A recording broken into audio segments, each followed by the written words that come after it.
Hey everybody, this is Russ from Metro Game Core. We've got a big video today because I've got the biggest handheld I've ever used before. This thing is called the abxylute 3D1. It's got an 11-inch screen. This thing is so big that it makes the Steam Deck look like a little baby. I mean, it's so big that the case that comes with it needs its own strap. Now, beyond just the massive size of this thing, there are some other interesting factors. It's got the Intel Core 258V inside of it. That's the same chip that we had in the MSI Claw earlier this year, and it is very AI focused, which is actually a necessary thing for its other feature, which is that it has a 3D functionality to it. So beyond doing the stuff that you probably can assume it does, like playing 3DS games, it can also use AI features to turn any game into a 3D experience. And I have to say that playing 3DS games on this thing is kind of a marvel. And we're going to do a bunch of testing in this video, but I will say that as cool as the idea of 3D technology is, it is a bit of a headache in more ways than one. We got a lot of ground to cover, so grab your favorite snack and drink. Let's go ahead and dig in.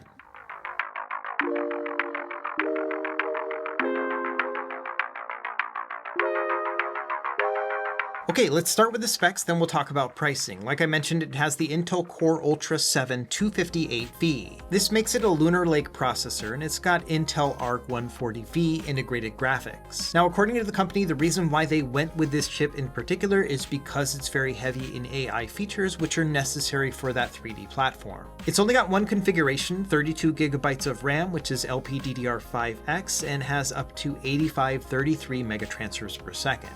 It also comes with a standard 1TB SSD, but you can also expand your storage with a microSD card slot. The display here's got some good specs, 11 inches with a resolution of 2560 by 1600, which essentially makes it a 1440p display that's a little bit taller. It's got a 16 by 10 aspect ratio. It's also got a 120Hz refresh rate, but the display is an LCD and not OLED panel. The only feature that really leaves me scratching my head is its battery size. It's only 50 watt-hours, the same size as a Steam Deck OLED, and with a big screen and a powerful processor like this, it does feel very anemic. They probably picked this size to cut down on the weight, which is significantly heavy. It's 1.11 kilograms, or a little bit under 2.5 pounds. As far as connectivity, we've got Wi-Fi 6E and Bluetooth 5.3, and it's got two USB-C ports. One is just full function, or 10 gigabit per second, but the other one is Thunderbolt 4. It's also running Windows 11 Home as its operating system, and its other standout feature is that it has that IR-assisted eye tracking for 3D. The device is currently up for pre-order on Kickstarter, but we've heard about it for a while. In fact, about a year ago, I first heard about it as a cooperation between Intel and Tencent as an experimental handheld to try out glasses-free 3D. And things got quiet about it for a while, but then all of a sudden abxylute was promoting the 3D1. And this company's been around for a while, but they mostly make Android-based handhelds and controllers, so this is their first handheld PC. As far as pricing, like with just about everything in the tech world right now, it is expensive. It starts at the MSRP of $1,800. It's currently an early bird, which means it's $1,500, but it will kick up to the Kickstarter level at $1,600 at some point as well. So yes, this thing is super expensive. If you look at the MSI Claw with the exact same chip, it's about $1,000 right now. So you are looking at a $500 price premium at least for having a much bigger screen and that 3D technology. So we will focus on that in this video. So let's take a look at this guy, and of note, this was sent over to me from the company for review, but like with all my videos, all opinions are my own. They're not going to see this video ahead of time, and no money was exchanged in any way. Now, at first glance, this thing reminds me a lot of the Lenovo Legion Go. That one is also a tablet with some controllers attached to it, and these controls are detachable. You can see right here, there's a little button, and they actually have the same sort of mechanism to detach them as the Lenovo Legion Go as well. So it almost feels like it was made by the same factory. We'll talk about that more later. The tablet itself is surprisingly thin. I was expecting it to be a lot thicker, and I honestly think that it probably could have gone out maybe another ½ inch and then added a bigger battery to it. But yeah, I was surprised just to see that this thing kind of feels like a Switch, where it's got this really thin tablet in the center, and then you've got your controls around it. And it's really hard to overstate how ridiculously large this thing is. Like, it is just comically big. When I opened it up, I chuckled to myself just because I was not expecting it to be so large. It's to the point where my medium-sized hands feel dwarfed by the controls themselves. I have several inches of space below my pinkies. I've never seen that on a handheld before. It's so big that I cannot comfortably hold it up while playing. I have to rest my elbows on my knees, and this is about the best way that I can do it. And to be honest, most of the time I just used its built-in kickstand, which is decent, and I just used it in tabletop mode like this for all of my testing, just because that was a lot more comfortable. I found myself playing it like this, where I would just rest it on the table and then just kind of prop my arms up and then play it like this. I didn't even detach the controllers, even though I can. If you want to go that Nintendo Switch route and play them detached, you can totally do that as well. They are fairly lightweight, like they don't have very large batteries in them, so this is a pretty comfortable way to hold them too. Every order will also come with this pizza looking thing. This is called a controller bridge. It's actually got a battery inside of it as well that you can charge, so this will charge your controls at the same time. And the way you slide it into place is just like those Lenovo handhelds where you slide it from the bottom. It feels like the same mechanism. It doesn't feel great, but it is very sturdy once you have it attached. And so yeah, you can like play a controller like this.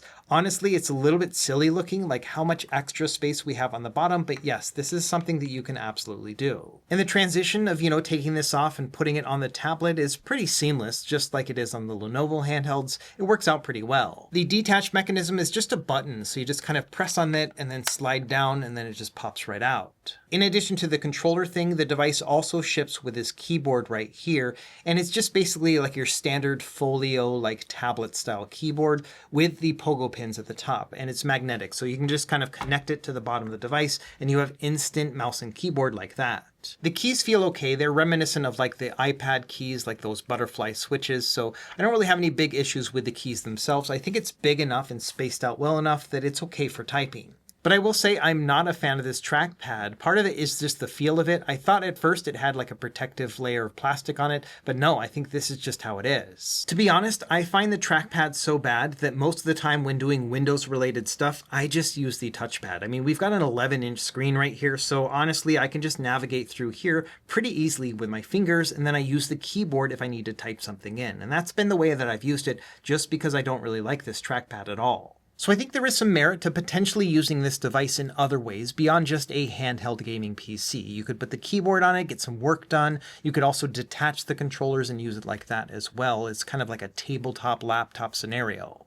One other thing I noticed is that the controls are a little bit looser than I would like. There's a little bit of give there. Now, this is a pre-production unit, so it may get fixed with the retail ones, but that is something that I noticed as well. It's not quite as tight as the Lenovo Legion Go. Now, I feel like I've brought up Lenovo a lot of times so far in this video, and yes, they do have a handheld like this, but there's another reason, and that's because this thing feels like a Lenovo handheld. It kind of feels like a cross between the Legion Go and the Legion Go S. And it becomes really apparent when you look at the controls. Now, I don't have the Legion Go S or the Legion Go 2 here to test with in the studio right now, but this thing feels, in terms of material quality, almost identical. Like the plastic has that same kind of soft feel to it. It's got the same kind of rib backing on the back, and then the controls themselves are almost identical too. The analog sticks have a nice range of motion to them. They are Hall sensor. They've got the same kind of grippiness along the edges to them. The D-pad is that shield style, much like the Legion Go S, and it feels great. Good pivot, good inputs. And the shoulders and triggers also feel excellent. The shoulders are easy to press down on, they're quiet, and we've got a full range here with the triggers as well. These are excellent controls, much like how they are on the Legion Go S. The face buttons really seal the deal for me as well. They just feel almost identical to the Legion Go S. I love the feel of them. They're rubber membrane, they're easy to press down on, they bounce up really quickly. So overall, yes, this is just a really nice control experience. Now, I'm just speculating here, but I know that a lot of these companies do not build these handhelds in-house. Like they're using some sort of secondary factory. And my guess is that Lenovo uses a factory like that, and they use the same factory with the abxylute. Like they are dead ringers for one another, and I don't think that's a bad thing. After all, Abxylute is making their very first handheld PC, and this thing feels way better than it should if this is a debut controller, and that's probably because they got some outside help, and I'm here for it. I love the fact that these feel so mature right out of the box. In fact, I would argue that the overall control feel, these analog sticks and face buttons and D-pad and triggers, this is the best thing about this handheld easily. Like, it just feels really good. The only thing that's weird about it is that it feels so big. Like, I wear medium-sized gloves, and I feel like someone with large hands would appreciate this more. Now, below the controls, we've got two track pads. The right one will function as a mouse trackpad, and I'm not really sure what the left one does. I wasn't able to get it working in the software, but it does give you a little bit of haptic and rumble feedback as you move it around. I personally don't really use trackpads that much, but I will say that this is the first handheld I've ever used where my hands don't even touch the trackpads at all. That's always been a problem for me with like the Lenovo products and stuff from Ioneo, where I have to go in and just turn it off so that I don't have any false inputs. But with this thing, it's so big that it's not even a problem. So if you like trackpad gaming, this might be a good choice for you. Other than that, we've got some programmable buttons on the back, and then we've got that eject button here, and that's about it when it comes to the controls. I think they are very good. Looking at the top of the device, we've got our exhaust vent, then our SD card slot, a 3.5mm headphone jack, and then our two USB-C ports, and like I mentioned, one of them is Thunderbolt 4. It's also got a full USB-A port, which is really handy for plugging in something like an external mouse. Beyond that, we've got our volume up and down, and of note, volume up is on the left side. This has thrown me off throughout my 2 weeks of testing here, where every time I want to turn up the volume, I turn it down instead, so that's a little bit odd. After that, we've got our power button, and then a toggle switch between 2D and 3D mode, which obviously we're going to test here in a minute. On the back, we've got our fan intake and then our kickstand that goes all the way to 90 degrees, and so you can actually lay this pretty far back.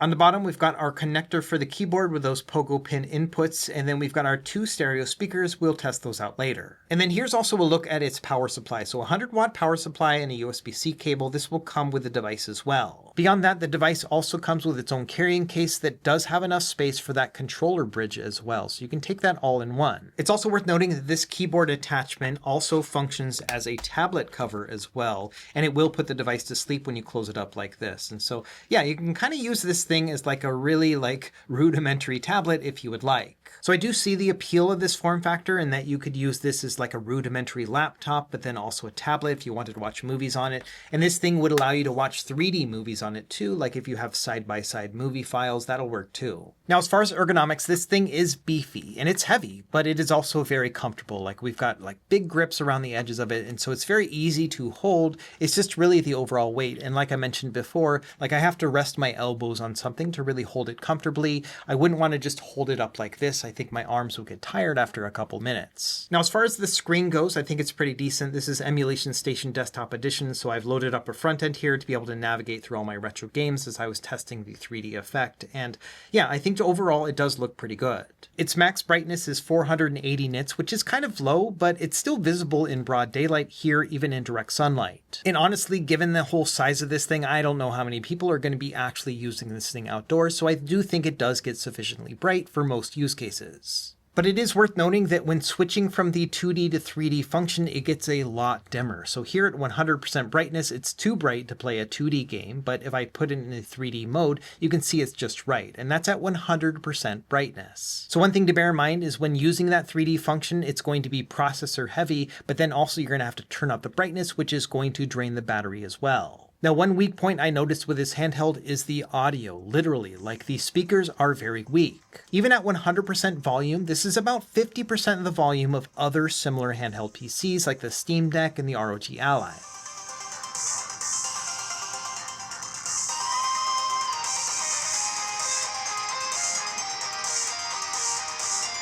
So I think the audio quality is okay, but the speakers themselves are too weak. Like, I think that they should be at least 30 to 40% louder just to be comfortable. There were many times when I had to play games at 100% volume just to enjoy that, and I've never really had to do that with a handheld PC before. So let's talk about the software. This is a Windows handheld, so as you can imagine, it's going to function like any other Windows machine, but it does have its own software suite, which they call 3D Zone. So this essentially can function as a launcher. It's just going to look through your Steam library and then add the games here, but you can also get into what they call the 3D Game Mod Manager. So once you have this thing installed, it's going to look at all your games and then let you know which games automatically work with a 3D setup, and then other games they can look for specific mods within Steam to allow 3D functionality as well. Now, the path to get 3D functioning on this handheld has got like many routes to it, and we'll talk about each of those. But yeah, I've already kind of mentioned too, in that native 3D games will work, and then also they have like the mod manager where they'll find mods within Steam, and then that potentially will add 3D functionality. So that's what you can find within the game 2D 2D to 3D mod manager, but honestly, this doesn't work all that well. In fact, I've got multiple games that are 3D friendly that are not being listed here at all. And beyond that, it's a very simple launcher. You can also go into the settings here, and then this will give you some additional options, but you can also bring a lot of these up by just tapping on this button on the side. And I have been using this a lot, like turning on and off my Wi-Fi and Bluetooth and adjusting the brightness and the audio. And you can also turn on the 3D right here, but it's the same as this toggle. So I've just been using the physical button. And then of course you can change out your performance modes, which are always really important. We've got 3 modes here, and I'm not sure what the specific TDPs for each of those are, but I know high performance mode is 30 watts. So this can go up to a 30 watt TDP. You can also change out your resolution and refresh rate, but I've been keeping mine at 1600p and 120 Hertz because in order to use 3D functionality with PC games, you often will have to keep them at the native resolution. If you try something else, it's going to get all garbled and weird looking and you can't do anything. Now, before we jump too far into the 3D stuff, let's talk about benchmarks and how this chip actually performs, because this Lunar Lake processor is not half bad. I tested it previously on the MSI Claw 8 AI Plus when the chip first debuted, and the drivers were pretty sketchy at the time, but still it had a lot of performance power. And what I'm seeing now, about a year later, is that this thing performs even better than it did back then. To give you a quick baseline, the 3D Mark Time Spy score is 4371 on this handheld, which is better than the Z2E found in the Xbox Ally X, which only got 3949. So in terms of horsepower, this thing actually beats out these other top-tier handhelds in both CPU and GPU. So if you're looking for big screen PC gaming, this will actually do a pretty fair job. If you look at Death Stranding here, 1080p medium settings, with XeSS turned on the quality preset, I'm getting a good solid 60 frames per second with a couple dips here and there. This is a really smooth experience, and it's a huge display, which makes everything very impressive. Now, not as impressive is how much power this requires. You can see on the bottom that I get about an hour and 11 minutes of battery life with these particular settings. And that's going to be par for the course with a lot of these PC games. If we look at Elden Ring here, running it at 1600p with medium settings, you can see that this only will also get me about an hour and 10 minutes. Now, it's running great, not quite at like 50 frames per second, but somewhere between like 45 and 50. Very playable for me, and 1600p resolution on this big of a screen looks gorgeous. Even if we try something that's really GPU bound, like Returnal at 1080p low settings with XeS quality turned on, we're getting a pretty good like 60-ish frames per second. It'll dip here and there as you're in the middle of combat, but this is a very playable experience for me as well. So I think all of this should be taken as a good sign that if you just want to play PC games on this thing and you really prioritize screen size over all else, it's a pretty good combo between the chipset as well as the screen. The only big bummer for me is that battery life. The 50 watt-hour battery just cannot keep up. Playing something like Cyberpunk at 1600p with the Steam Deck preset, it looks great, but you're only going to get a little bit over an hour of gameplay. And like we'll talk about later, if you try to even play something more lightweight, the battery demand is still relatively high, to the point where it feels just very lacking altogether in battery life. So now let's talk about 3D functionality in PC gaming, and it really depends on the era of game that you're trying to play. Now, back in the day, like PS3 era, like when 3D was the next big thing,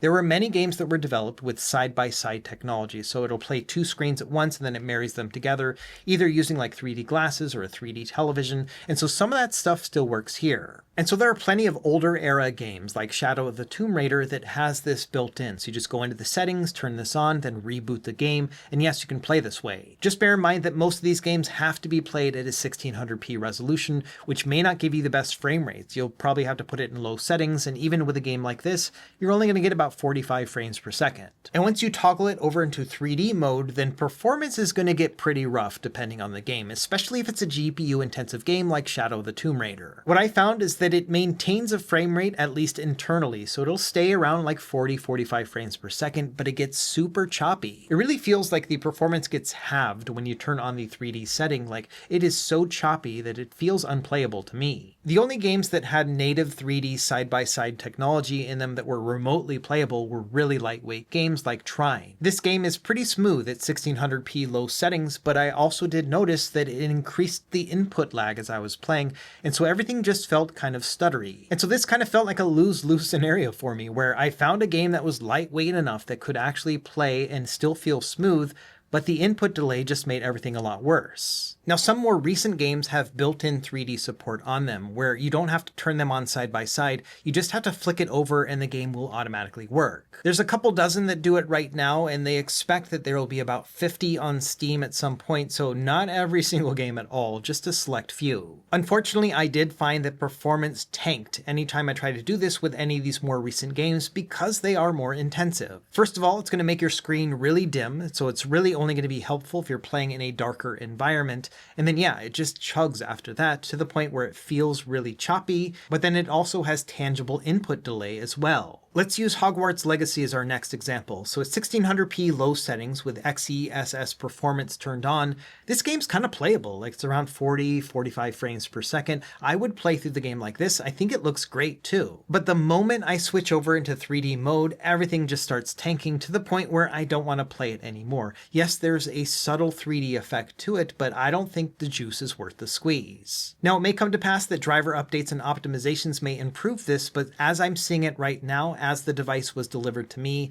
it's not a very impressive experience. And these specifically are older drivers that they told me not to update because this worked best for the 3D experience, but unfortunately, I don't really think it's that good. Now, beyond games that have native 3D support both side by side as well as like internally, there are other ways to get 3D working on your device. And the next one I want to talk about is the AI feature they have built into this machine. So essentially, if you're just in any game or app, you can just flick the switch over and it's going to go into what they call AI 3D mode. So it's going to take the differences between like the different colors and the lines around everything, and it's going to move some things up and some things down. And there's a little dot right here at the top of the display that will go either green or orange, depending on whether or not it tracks your face and your eyes. And so I can like cover this up, it'll go orange and so on. And so that's essentially the way that it indicates whether or not this is working for you. So as I'm looking at this right now, head on, I can see these little arcade cabinets and the controls are popping out a little bit out of the screen, or at least the background is going more inset. And so you obviously are not going to be able to see that on camera just because it would require a 3D camera and a 3D television to see it.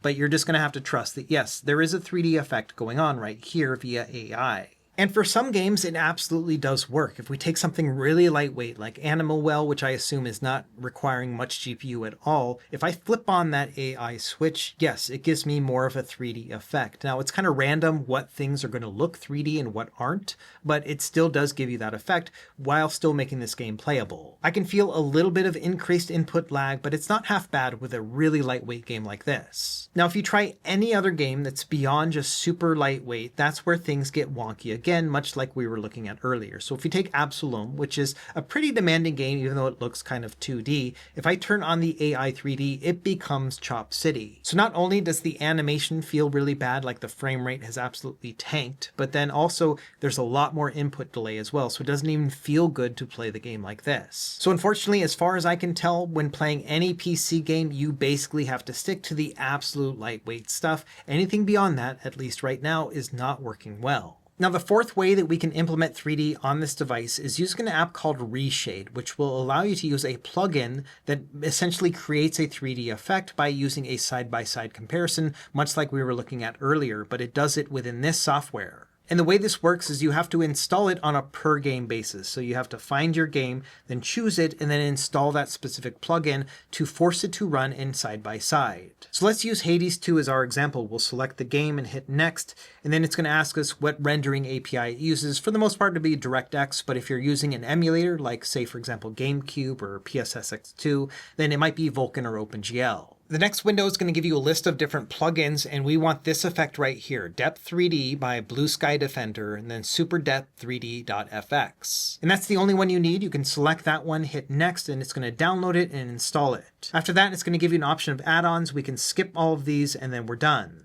From there, in the same folder as the executable, you're going to see other ReShade files. So it's been installed in this particular game. Now, one trick that someone showed me is that you have to go into the ReShade INI file, which is within that folder. It's a config file.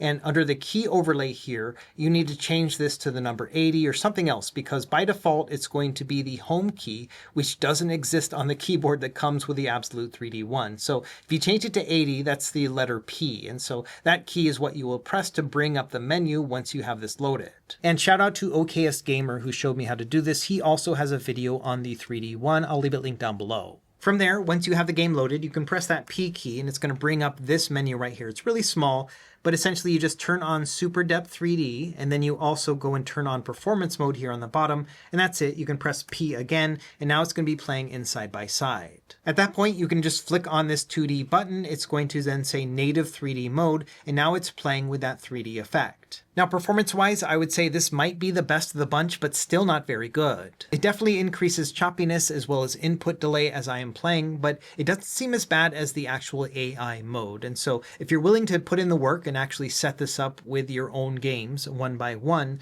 then yes, this might be a route to go as well. But to be honest, I'd rather just play them in 2D. So long story short, I feel like the 3D effect in PC games is only really of an added benefit in certain use cases, and most of the time it's with really lightweight games. If a game doesn't support it natively, I would recommend trying out the ReShade effect first, just because this one does provide probably the lowest performance hit overall, although you still can feel it with certain games, but other ones like Silksong play just fine. And then finally, if you can't be bothered to use the ReShade plugin and you just want to try out the AI features, this will also work, but again, I would only keep it to very lightweight games. Now, 3D is not a new technology, and there have been other systems that taken advantage of it before, and we can use the wonders of emulation to try some of these out too. So let's talk about emulation with 3D. So right off the bat, I think Virtual Boy is the place to start. This was like the first mainstream 3D system, and it actually works pretty well within RetroArch. They've already got it set up with side-by-side and everything, so you just have to go into the RetroArch settings, then turn that on, then turn on the 3D effect, and yes, these games actually play pretty well. I'd say that among all the different ways I've tried out Virtual Boy, this seems to be my favorite, just because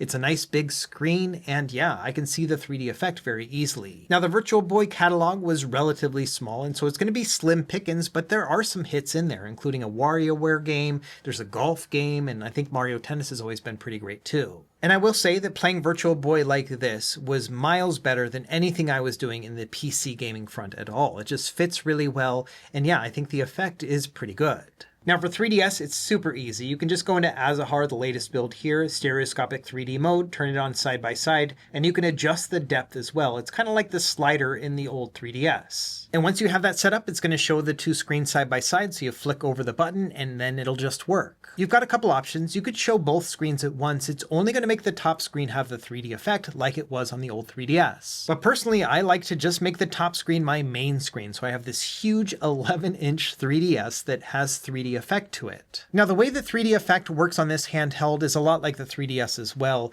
It's not like when you go to a 3D movie and you put on glasses and then things start popping out of the screen. I remember that part in Avatar, the first one, where I think everyone went and saw that, where there was like a little piece of water and you could kind of see it floating around, and then like Jake Sully touches it or something. That isn't what's going to happen on this handheld. Nothing really pops out of the screen. Instead, things just kind of sink into it.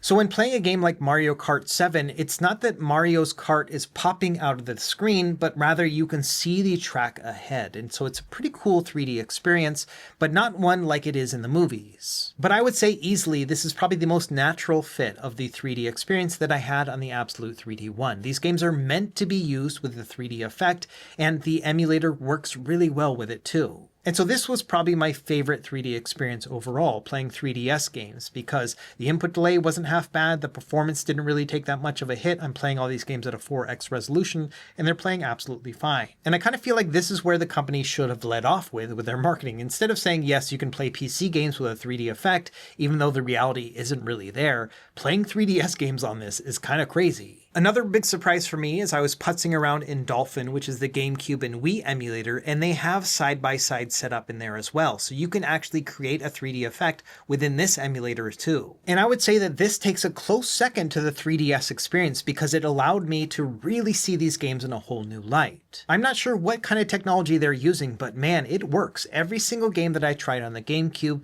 had the same kind of experience as playing on 3DS, where I wasn't seeing a lot of input delay, I was not seeing any performance hit, and it was still playing at a 3x resolution just fine. According to the company, they pull from the GPU in order to give the 3D effect, and so my guess here is because emulation is more CPU bound, this is just a really good mix. Now obviously you can't see the 3D effect in this video, and so you just kind of have to take my word for it, but yes, this felt like a new way to play GameCube games, and so this was kind of exciting for me too. But unfortunately, that's kind of where it stopped in terms of the 3D experience where I was having fun. So let's try out the other ones and kind of talk about those as well. We'll go go back to the ReShade thing. So that's where you have both things set up at once using the plugin. And you can set this up on a per app basis. For example, here within Eden, which is the Switch emulator, I've got it set up so I can just play every Nintendo Switch game like this.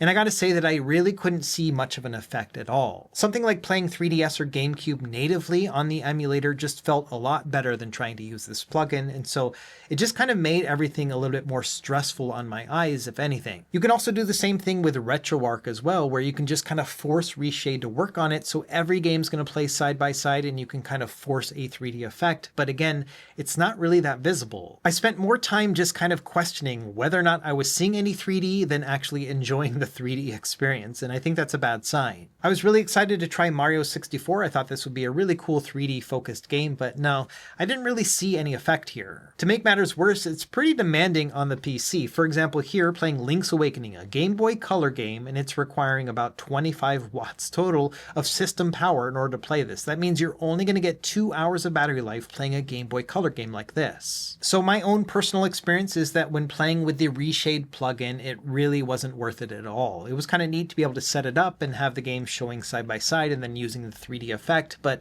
after maybe 30 seconds or so, I just couldn't tell whether or not 3D was on or off. To make matters worse, it does really affect the battery life. So here playing God of War 2, which plays just fine at a 3x resolution, but with the ReShade plugin, it requires about 47 watts of system power, and that again is just a little bit over 1 hour of gameplay playing a PS2 game. I think that's pretty bad. So I personally found the best 3D experience that I could have playing retro games was using the AI feature. It's still very demanding, but it at least has a more prominent 3D effect. And it is kind of surprising how well the AI 3D works, where they basically are able to figure out the main sprites and have them pop out a little bit more than the background, which gets more sunken in. And so this did give me that Mario 64 experience that I was hoping for with ReShade, but it is also worth noting that the AI 3D can be quite finicky. There's a very small window in terms of distance that you can be from the cameras and the screen itself for it to actually work. Everything else is just going to be like an instant headache and blurriness, and so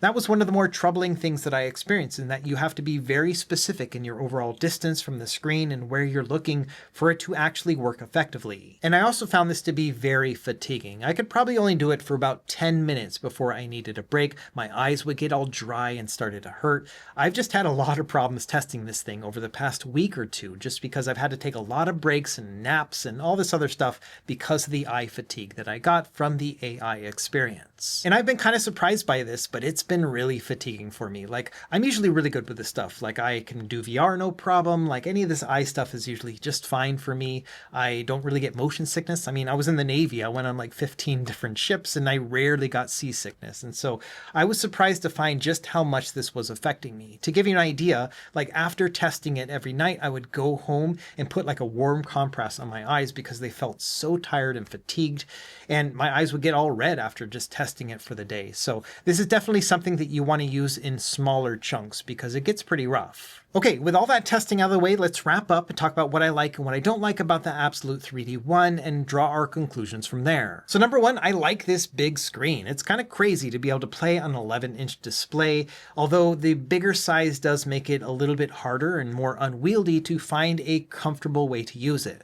All the same, if you are the type of person who thinks that bigger is better, then yeah, I'm here to say that this screen is pretty decent. I was also very surprised by the build quality. Like I mentioned, I'm kind of got this conspiracy theory that yes, they probably have this made in the same factory that the Lenovo handhelds were made in, which I think are some of the more comfortable ones to come out this year. And the performance in general with this chipset and with this screen is actually pretty good. Like, you can play just about any PC game. This will rival something with the Z2 Extreme and be better in some ways too. And the 3D effect can be fun depending on the circumstances. I found it was really great when playing emulation with the emulators that had native support. So Virtual Boy, 3DS, and GameCube, all those were great. However, there is a lot to not like about the Absolute 3D One, so let's talk about that. Number one is that the 3D experience is very spotty. When it comes to PC games, there was only a very small sliver where I actually thought it was an added bonus. For the most part, it just would tank your performance and increase your input lag to the point where it was unplayable. The AI feature is pretty neat, and it's kind of cool to be able to just add that on the fly, but it is so fatiguing to my eyes. I've never been so affected by a handheld. I've been joking to my wife over the past week or so that as soon as this video is done, I'm just going to crawl into a dark room with a warm compress and just not look at anything for like 2 days because I feel like my eyes need a break. And so if you are the type of person that gets affected by this kind of stuff, I think it is worth warning that yes, this thing can be pretty stressful on your eyes. The other thing that's kind of stressful about this handheld is its battery life. Like, there are so many times where I would look down at the battery and be like, holy smokes, why is it down to 20%? I've only been playing for about a half hour. And that's because they put a 50 watt-hour battery on a 1600p 11-inch display. It is just too much for this battery. When you combine that with the power-hungry Lunar Lake processor that they have here, yeah, it's a recipe for disaster. Make sure that you are close to an outlet. And then finally, I was really surprised by the audio quality. This thing is comically quiet. Like, it never really got as loud as I wanted at any point. And so if you are thinking about picking this up, I think that a third-party app like FX Sound is going to be a must because you can boost the gain that way. So putting this all together, do I recommend the Absolute 3D Wand? And I think this is going to be a pretty solid no. This thing is $1,500, which makes it more expensive than most handheld PCs out there, and its main feature, its main gimmick is this 3D feature, which only works in a very small sliver of actual use cases. So the way I see it, the only people I think who would probably benefit from this machine is going to be those who want a very large display, because the combination of the display and the CPU are good, but then you'll also have to contend with the small battery, the quiet audio, and then the 3D functionality, which honestly is more of a gimmick than anything. In the end, it kind of feels like a contradictory handheld where we've got these nice controls, a big display, a powerful CPU, but a bunch of other shortcomings that prevent me from recommending this. And I think this many compromises for $1,500+ is just a bridge too far. Let me know what you think in the comments down below. I think this screen is really impressive, but I've never really thought to myself, man, I wish the Legion Go was bigger, because that's kind of what this thing is. As always, thank you for watching. Be sure to like and subscribe if you found this helpful, and we will see you next time. Happy gaming.